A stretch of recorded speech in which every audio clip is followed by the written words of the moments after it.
특별히 이제 왕들이 본격적으로 등장하고 있는데 이 왕들을 통하여서 그들의 일생을 가만히 반추해 볼 때 우리가 성도로서 가져야 될 태도가 있습니다. 결국 오늘 집사님께서 봉독해 주신 본문대로 복되도다 이 백성이여 라고 하는 말을 우리가 들으려면 어떻게 해야 되는가 하는 점을 두 가지로 요약해서 말씀 증거하도록 하겠습니다.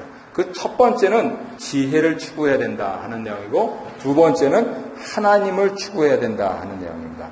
첫 번째로 살펴보실 것은 지혜를 추구해야 된다 하는 것입니다. 지혜가 무엇입니까? 세상을 잘 살기 위한 것인데 세상을 잘 사는 것을 요즘에는 조금 더 확대 해석하고 있습니다.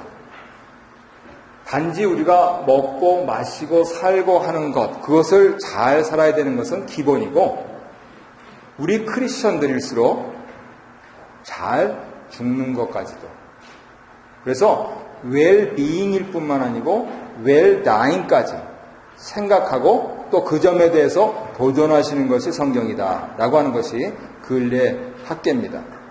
그랬을 때 먼저 지혜를 추구한 사람을 꼽으라 그러면 솔로몬을 꼽을 수가 있지요. 이분은 어느 정도로 열심을 품고 정성을 다했느냐 하면은 1000번제를 드릴 정도로 했어요. 말이 1000번제지요. 하루에 한 번씩 예배를 드려서 1000일 드린다. 그러면은 몇 년입니까? 매일같이 예배를 드린다고 했을 때요. 아유, 어떻게 3년을 제사를 드렸겠나. 그렇겠지요. 그렇지만은 하나님께 드리는 제사를 그렇게 헛되게 드릴 수 있겠습니까? 일단 짐승을 잡아서 말씀하신 대로 각을 떠서 그것의 피를 다 뽑고 그리고 하나님께 드릴 것은 태우고 또 제사장께 드릴 것은 놔두고 백성에게 드릴 것은 그렇게 하면서 서로 그 각을 뜨면서 나누는 일, 아무리 빨리 능수능란한 사람이 해도 1시간 이상 걸릴 겁니다. 그러면은 24시간 하루 동안에 쉬지 않고 1000번제를 드렸다고 가정해 보십시오.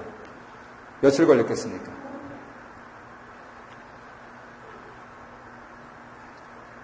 500일 가까이 걸렸겠습니다. 그죠? 쉬지 않고. 그런데 밤에 깜깜한데 옛날에 전기도 안 들어왔을 텐데 어떻게 했을까요? 아마도 솔로몬이 드린 이 정성은요, 그 혼자 드린 게 아닙니다. 온 나라가 드린 거고요. 도저히 성경을 읽어보면 백성들을 대표해서 제사장들이 드리는데 그것이 너무 벅차서 하나님께 구별된 이러한 제단뿐만 아니고 이 앞에 있는 데까지도 거룩히 성별화해서 여기서 그래서 동시다발적으로 일어난 일입니다. 그러니까 1000번제를 드릴 수 있었지요. 하지만 그 제사 드리는 주체는 솔로몬 왕이었기 때문에 잡은 것을 하나님께 드릴 때는 꼭 그 손을 거쳐야 됩니다. 그러니 그것을 불태우는 그것에 제사장께 드리는 것을 자기가 피가 뚝뚝 떨어지는데 왕복을 입고 더구나 금 면류관을 쓰고 그리고 1000번을 했다고 하시죠. 아마 어깨에 빠졌을지도 모르겠습니다. 그렇게 정성을 드렸습니다.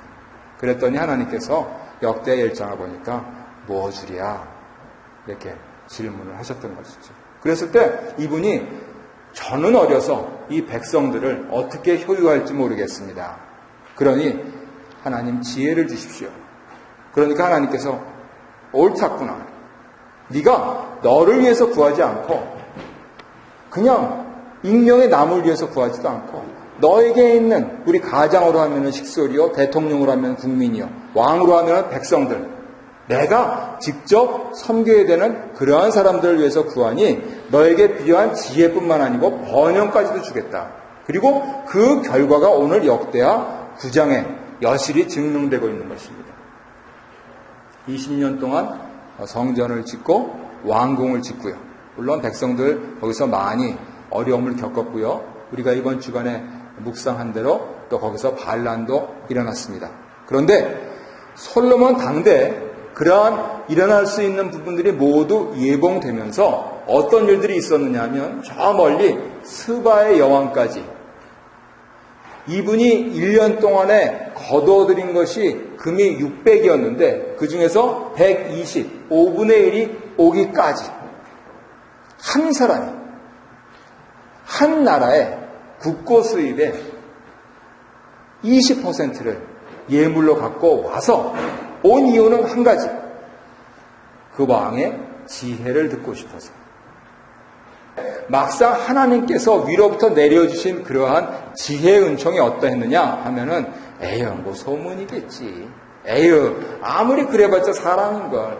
에휴 하면서 자기 마음속에 들었던 의구심이 다 사라지고 정신이 현란해서 자기 눈에 보는 것이 이게 꿈인지 생신지 모를 정도로 그렇게 그 지혜에 탐복하고 실제적으로 이 비싼 돈을 치렀으니까 와서 대화를 해보고 자기네들 나라의 박사들이 수수께끼로 뽑아온 거 그렇게 했더니 전혀 대답 못하는 것이 하나도 없었다 라고 그렇게 증명을 하고 있는 것이죠. 그리고 나서 이분은 잘 살다가 갔다 라고 역대하 9장에서 설명을 하고 있습니다. 우리가 21세기를 살면서 다시 솔로몬 왕을 만날 수가 없습니다. 또 현실적으로 우리가 무슨 부자라고 현재 살아있는 그 오마의 현인이라고 하는 그 아주 고령이신 기업인 그분하고 만나서 이렇게 하겠습니까? 그런데 결국 이 말씀을 가지고 하나님께서 우리에게 들려주시는 그러한 메시지는 무엇이냐면 우리에게 주어진 일생, 그것이 60이 될지 70이 될지 80이 될지 혹은 그 이상이 될지 모르겠는데 그러한 동안에 반드시 추구해야 되는 것이 있으니 무엇입니까? 바로 지혜를 추구해야 된다는 것이죠. 그래서 사실은 우리 중직기택자들께서 어떤 의미에서는 인간적으로 생각하면은 도대체 교회란 무엇이고 우리가 믿는 구원이란 무엇이고 그리고 장로라고 하는 건 무엇이고 안수집사는 무엇이고 권사는 무엇인가 하는 점들을 독서를 통해서 한양하시고 있지만 왜 저도 힘들다고 하고 있고 왜 그분들도 땅을 뻘뻘 흘리고 있느냐. 결국 이런 책은 읽어서 지나면은 잊어버려요. 그동안 얼마나 많이 읽으셨습니까? 그런데 결국은 우리가 중직까지 되면서 추구해야 될 것, 그것이 지혜일진데 그 지혜의 가장 엑기스가 뭐냐, 그거를 깨달아야 된다는 것이죠. 저는 오늘 바로 성경이 말씀하시고 있는 지혜 되신 예수님, 그분이 바로 우리가 이 구약 성경을 보면서 21세기의 오마의 현일을 만나지 못하는 사람으로서 그러나 더 마음 든든하게 계속해서 우리의 일생을 걸고 추구해야 될 분이다 라고 하는 사실을 전해드리고 싶습니다. 누가복음 2장을 보면은 예수님께서 12살 나셨을 때 일이 나옵니다. 그때는 예수님이 올라가고 싶어서 올라간 게 아니고 이스라엘 사람들은 남자는 12살이 되면은 무조건 1년에 3번 성전에 올라가야 돼요. 언제입니까? 6월절, 오순절, 수장절, 초막절, 장막절이라고 하는데요. 바로 한 해가 시작되면서 한 해를 결산하면서 하나님께 감사드리면서 또 이웃들과 더불어서 같이 떡을 나누는 그러한 일들을 다 하기 위해서입니다. 남자라면 그래야 된다는 거예요. 그랬을 때 예수님이 이제 12살이 되어서 아버지 어머니 따라서 갔는데 아버지 어머니가 너무 의가 좋으셔서 서로 사랑스러운 눈길로 바라보시다가 아이를 놓치고 그만 낙향을 해서 사흘쯤 가셨다는 것이죠. 그랬을 때 깜짝 놀라서 물어물어 찾아가 보니 예수님께서 성전에서 거기에 있는 제사장들, 서기관들, 박사들하고 같이 대화를 하시면서 어디서 이런 천재가 났느냐, 요즘 표현으로 하자면 그러면서 오히려 대답도 하고 묻기도 하면서 그렇게 하셨더라 하는 것이 누가복음 2장에 기록이 되어 있습니다. 그래서 벌써부터 어려서부터 지혜와 총명이 하나님과 사람 앞에서 특출나셨다 하는 내용으로 그렇게 정리가 되어 있고요. 그렇게 해서 성장하셔서 이제 30살이 되셔가지고 공생애를 시작하시죠. 그때 우리가 잘 알고 있는 대로 요한복음 3장을 보면은 니고데모라고 하는 당시의 공의의 회원이자 그리고 연세가 많으신 분이 찾아와서 선생이요, 내가 볼 때는 선생은 하늘로부터 온 분입니다 라고 하면서 대화를 시작한 것을 알고 있습니다. 그래서 예수님께서 알쏭달쏭한 말로 위로부터 오지 않았으면 네가 모를 것이고 아래로부터 온 것으로는 위로부터 온 것을 알 수가 없다. 이게 무슨 말인지 알 수도 없겠고요. 하나님께 온 사람들은 이렇게 바람이 부는 것처럼 성령의 사람들도 이런 것이다. 알쏭달쏭해가지고요. 이분이 공의회 의원이면서, 오늘날로는 국회의원이면서 연세도 지긋하시고 경륜이 풍부하신 분이신데 심지어는 어처구니없는 질문. 그러면 다시 내가 어머니 뱃속에 들어가야 됩니까? 라고 하면서 거듭나는 거에 대해서 예수님께 한 수 배운 그러한 기록들이 있습니다. 우리가 성전 안에 있는 제사장이나 서기관이나 바리새인이나 박사들이나 혹은 이 니고데모와 같은 이러한 국회의원이나 이분들보다 훨씬 나은 사람들입니까? 아니잖아요. 우리는 이미 나서 글자 그대로 하나님께서 하루하루 먹여주신 것에 감사하면서 그렇게 자족하는 삶을 사는 사람인데, 그런데 거기에 대해서 하나 더 하실 게 있단 말이에요. 이 위대했던 분들이 스바의 여왕 니고데모가 예수님을 찾아오고 솔로몬 왕을 찾은 것처럼 우리도 그러한 찾음, 그러한 추구를 해야 된다는 겁니다. 하루하루 삶을 살다가 그냥 지나가 버리면은요, 심지어는요, 자식을 잘 키웠는데 저 아이들 잘 사는 것하고 내 일생이 풍부해지고 번영하고 축복받았다는 거하고 전혀 별개가 될 수가 있어요. 그런 점들은 우리 연로하신 부모님들께서 자주 토로하시는 그러한 내용입니다. 어떻게 하면 내 인생, 더구나 이민까지 와서 하루하루 삶을 살아가는 우리의 인생이 헛되지 아니할까? 성경이 말씀하시는 것은 지혜를 추구하라 라고 합니다.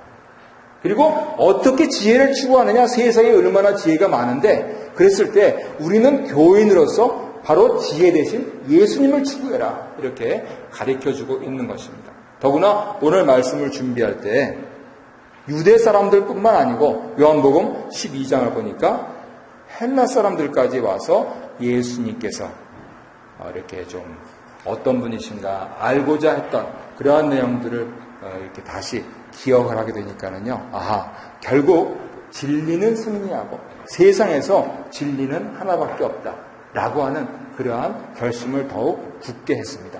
세상에 많은 것들이 좋아 보여요. 그러나 그 가운데서 영원토록 없어지지 않을 것, 그것은 하나밖에 없다는 것이죠.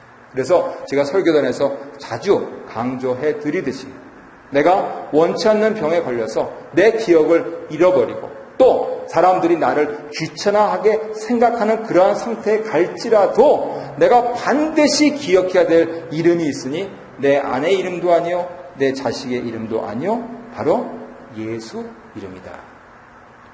결국 우리는 이 세상을 정리하고 웰다잉해야 될 사람들인데 그 이후의 삶을 어느 분이 지혜롭게 좌지우지하시느냐? 바로 우리 예수님이시다. 그것이 성경이 말씀하시는 바입니다. 그랬을 때 내가 살면서 마땅히 지혜를 추구했다면 이제 나의 마지막과 또 내세의 삶을 생각하면서 당연히 예수를 추구하는 것이 맞다 말씀을 드릴 수 있겠습니다. 두 번째로 하나님을 추구해야 된다 하는 것을 증거하겠습니다. 역대하 13장을 보면 아비야 왕이 나옵니다. 르호보암의 아들이었는데 아버지는 못 낳았는데 아들은 참 어떻게 이런 아들이 나왔는지 모르겠어요. 아마도 어머니 영향이 아닐까라고 생각을 해보았는데 아비야의 어머니가 암몬 사람이다 라고 하는 데는 조금 그 스터디를 좀 해봐야 될 것 같습니다. 와, 항상 이 대척점에 있었던, 마치 남한과 북한과의 관계가 같아요. 같은 민족이면서도 서로 잡아먹지 못해서 으르렁거리고 있는 그러한 대치 상황에서 자기는 기껏 모았는데 40만이고 북쪽은 대충 모았는데 80만이에요. 이 더블되는 전쟁입니다. 그러니까 도저히 예수님께서도 그랬어요. 10,000명 가진 임금이 20,000명 가진 임금하고 만나면은 누가 먼저 화친을 청하겠느냐? 10,000명 가진 그 당연하다. 그렇게 예를 드셨단 말이에요. 중과 부족이거든요. 어떻게 할 수가 없어요. 그런데 아비야가 하는 얘기가 왜 자꾸만 괴롭히는데? 저는 대한민국 대통령 중에서 이런 사람이 나왔으면 좋겠어요. 너희들 자꾸만 이러지 말라고. 그리고 정통성으로 따지면은 하나님이 우리 아버지, 할아버지, 증조 할아버지한테 준 나라예요, 여기가. 그리고 너희들은 니네들이 손으로 우상해가지고 뭐 소 한 마리하고 뭐 대충 짐승 바치면은 제사장 서로 매관매직하면서 그렇게 해가지고 지상 세우니까 하나님이 선택하신 선별하신 제사장들은 전부 살 수가 없어가지고 우리나라에 내려와 있다. 그런 것을 육적으로 바라보지 않냐고 영적으로 봐라. 이 나라는 하나님의 나라다. 그러니까 도저히 전쟁이 안 되는 그러한 상황에서 까불지 마라. 그렇게 얘기를 했습니다. 그리고 막상 북쪽에 여로보암 왕 아버지에게서 나라를 떼간 그 사람이 조그만 것이 그리고 하면서 내려와서 공격을 했는데 무려 80만 중에서 50만을 죽였다. 그러니까 어떻게 됐습니까? 중과 부족이었다가 이제는 위에서 내려다보게 됐어요. 왜요? 나는 40만, 저는 30만 갖고 있으니까. 그래서 대충 살려줄 테니까 이렇게 조공 받죠. 라고 하면서 평안히 지냈다라고 합니다. 근데 아주 짧게 살았어요. 어쨌든 그 다음에 역대하 14장에 가면은 그 아들 아사가 나오는데 이 사람은 이제 이번 주에도 우리가 같이 깊이 묵상할 사람입니다. 그런데 이 사람의 초반 인생에 대해서만 우리가 묵상을 했습니다. 아사는 영국의 왕이 아니고요. 이스라엘의 왕입니다. 그랬을 때 선왕의 대표격으로 그렇게 불리고 있는 사람인데 어떻게 해서 선왕의 대표격으로 하느냐? 아버지가 전쟁터에서 우리는 하나님의 군대다라고 큰 소리 뻥뻥 쳤는데 아마도 어머니가 암몬 사람이고 하니까 여러 사람들이 들어와서 있으면서 지었던 산당들 또 하나님의 이름 말고 다른 이름을 섬기는 것도 그냥 뭐 회유하노라 하면서 두었던 것 같아요. 그런데 이 아사는 아예 발본색원을 해버렸습니다. 적어도 하나님의 성 예루살렘에서는 그런 것은 있을 수가 없다 그래가지고 몽땅 없애버렸습니다. 하나님께서 너무 이뻐하십니다. 오직 하나님 한 분만 찾았다는 겁니다. 우리 조상이 하나님, 우리 아버지 아비아를 도왔던 하나님, 우리 할아버지의 할아버지를 도왔던 하나님 한 분만 찾지 모든 이상한 이방 제단과 신상과 주상, 아스라상 특히 백성들이 좋아하는 것 그런 것들을 전부 찍어서 태워버렸다는 겁니다. 그랬더니 무슨 일이 생겼느냐? 할아버지 때 쳐들어왔던 구수 사람이 100만 명을 끌고 왔대요.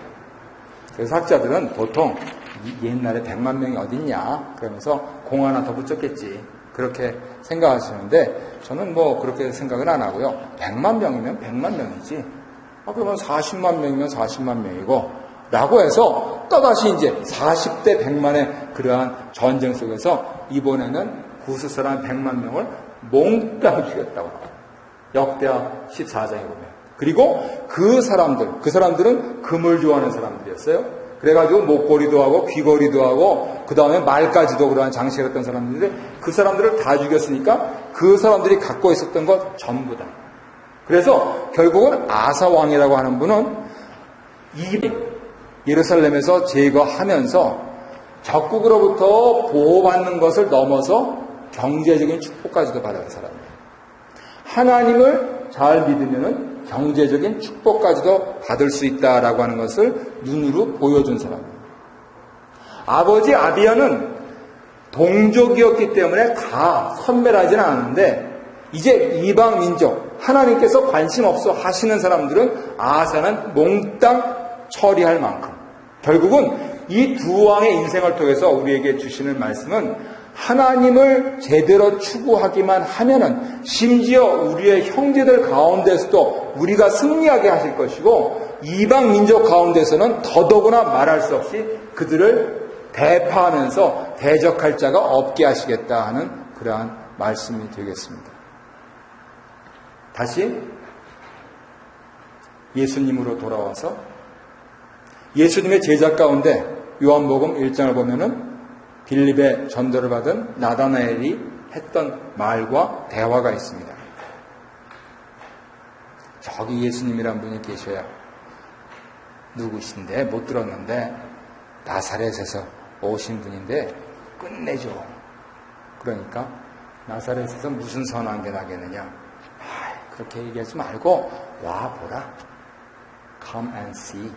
라고 하면서 친구 따라서 강남 왔던 사람이에요.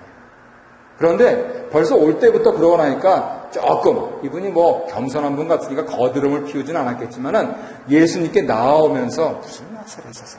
또 오늘 시간 낭비하나 보다. 라고 했는데 예수님이 유하신 곳에 와서 보니까 예수님께서 먼저 그에게 말을 거시는 거예요. 참 이스라엘 사람이다. 그러니까 나다나엘이 깜짝 놀라면서 아니 생명부지신데 어디서 저를 보셨습니까? 그랬더니 네가 무화과 나무 아래에서 있을 때 봤다. 그랬을 때 바로 무릎을 꿇었습니다. 왜요? 나다나엘이 무화과 나무 아래에서 뭘 했을까요? 배가 고파서 무화과를 따고 있었을까요? 아니고요. 바로 하나님 나라. 하나님, 제가 어떻게 살아야 바른 사람이 되겠습니까? 의로운 사람이 되겠습니까? 아무도 보지 않는 이곳에서 내가 하나님께 나아갑니다. 라고 했을 것이 거의 틀림없어요. 그랬을 때 예수님께서 네가 무화과 나무에 있을 때 내가 봤다. 그러니까 바로 나다나엘에게는 그 즉시로 예수님이 누가 되셔요? 하나님이 되시는 거예요. 그런데 아이러니한 것은 요한복음 1장에서 이렇게 예수님께 왔던 나다나엘은 별로 얘기가 없어요. 성경에 바돌로메라고 하는 분인데 이분도 다 순교당하시고 옛날에 우리 개신교가 천주교의 핍박을 해서 나왔을 때 프랑스 정치사를 보면은 위그노 전쟁이라고 하는 게 있습니다. 성 바돌로메 날에 개신교들을 몽땅 죽였던 그러한 일들이 있었는데요. 그때 성인 이름이 나오는 사람이 이 사람이에요. 이 사람은 조용하게 그 다음 예수님 따라다니고 있다가 성령 받고 순교한 것 같아요. 근데 이 사람을 전도했던 빌립이라는 분이 한 얘기가 재미난 이야기가 나오고 있습니다. 요한복음 12장을 보면은 예수님께서 이제 생애를 정리하시는 거예요. 다. 지금 내가 가르치고 설교하고 병 고치고 하는 거 여러분들이 다 보았습니다. 이제부터는 여러분들이 하셔야 됩니다. 여러분들이 혼자 하는 게 아니고 성령 받아서 하셔야 됩니다. 라고 하면서 아주 비장한 각오로 그렇게 제자들과 대화를 하실 때 갑자기 빌립이 뚱딴지처럼 얘기합니다. 뭐 자꾸만 분위기 썰렁해지게 그렇게 얘기하십니까? 하면서 하나님 좀 한번 보여주십시오. 사실 뭐 나다나엘도 내가 전도해서 온 사람인데 그런데 이 사람은 조용하게 잘 믿고 있단 말이에요. 그런데 뭔가 있다 이거 끝내준다라고 얘기했던 그 사람이 결국은 또 뭘 찾고 싶은 거예요. 뭘 찾았습니까? 하나님을 찾고 있는 겁니다.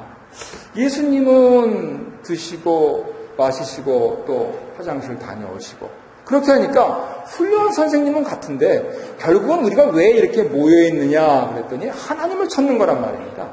그런데 전도받은 사람은 자기가 전도받기 전부터 무화과 나무에서 하나님을 찾고 있었으니까 하면서 그냥 바로 들어왔는데 전도한 사람은 여전히 뭘 또 찾고 있어요? 뭘 찾고 있어요? 하나님을 또 찾고 있다.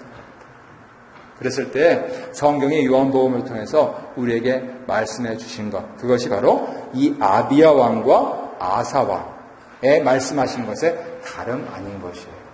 결국은요 내가 내 자신 지켜야 됩니다. 내 마음속에 더럽고 추악하고 한 것을 제하고 오직 전심으로 하나님만 찾으면 모든 게 평안해요. 심지어는 구스 사람이 100만 대군으로 쳐들어와도요 전혀 문제될 것이 없어요. 아니 쳐들어오면 쳐들어올수록 좋아요. 왜요? 이게 생겼어요. 역대하 14장에서 말씀하시는 게 그거예요. 나다나엘의 인생은 평안합니다. 그런데 뭐 그냥 하면서 조금 남겨놓고 뭐 그렇게 하면서 내가 이거 계산하고 또 이렇게 하면서 뭐 이렇게 하면은 그리고 그 가운데 주님과 동행하는 듯 하면서도 여전히 뚱딴지 같은 말을 한단 말이에요. 하나님을 좀 보여주십시오. 예수님 대답이 무엇이었습니까? 나를 본 자는 아버지를 보았거나. 전도받은 사람은 그걸 1장에서 해결했는데 전도한 사람은 12장에 와서도 아직도 그걸 못 풀고 있으니 저는 이거 되고 싶진 않아요. 저는 아주 순진하게 1장부터 평탄하게 조용하게 그렇게 살다가 주님 품에 안기고 싶어요. 여러분은 어떠십니까? 아무쪼록 우리가 복받는 인생이 되기를 바랍니다. 그래서 정리하자면은 우리의 삶 속에서 우리를 구원하시고 해방시켜 주시는 하나님께서 우리에게 보내주신 메시아, 그분은 구약으로 치면은 율법이요, 신약으로 치면은 복음이요, 성경 전체로 치면은 지혜입니다. 그분께 바로 나아가서 예수님 하면서 찾기만 합니다. 그러면은 오늘 같이 회중 찬양한 대로 내 평생에 내 친구 되신 그분께서 우리를 결코 버리지 않으십니다. 어떻게 그런 삶을 살겠습니까? 그것을 위해서 바로 이 더운데 이 긴 설교를 듣고 계시지 않습니까? 여러분들이 말씀을 사모하시고 찬양을 사모하시고 그리고 바로 그 자리에서 드리는 기도마다 예수님 도와주세요. 예수님 살려주세요. 예수님 찬양받으세요. 난 예수님이 좋아. 예수님 볼 수는 없지만은 그러나 내가 볼 수 있는 우리 아버지 어머니, 우리 교회 목사님 장로님, 또 내가 이번 주일날 만날 이러한 사람들을 통하여서 나에게 오실 예수님, 내가 진심으로 환영합니다. 나 아무개는 예수님을 진심으로 환영합니다 라고 한다면 우리가 지혜를 찾은 것이 되고 하나님을 찾은 것이 된다라고 하는 것입니다. 우리 교회 가족들께서 예수님을 통하여서 말씀과 찬양과 기도로 그분께 나아감을 통해서 참으로 지혜로우신 분, 참으로 하나님을 만난 분들이 되시기를 주의 이름으로 축원합니다.